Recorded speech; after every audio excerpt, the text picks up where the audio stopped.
Today I've got a project where I bought 40 grand firs, 40 western red cedar, and 10 arborvitaes.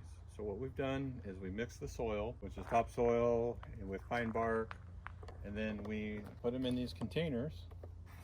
And the goal is to keep these containers for 2 years, and then we're going to resell them. Just once I potted them, I watered them, then I put some of the Osmocote fertilizer. Then now I'm going to put some of the pine needles on top, and then we'll water them once or twice a week. Now the slow release fertilizer that we applied, it should last several months through the growing season. This vine bark here that we got was from a local arborist and is from a Douglas fir tree. It's not recommended to use western red cedar, putting this to keep insects from burrowing in and living in the soil.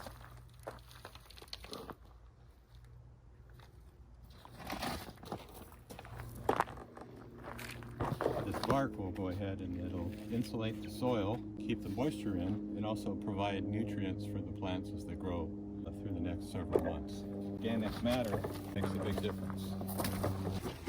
Plus it will keep the weeds from growing.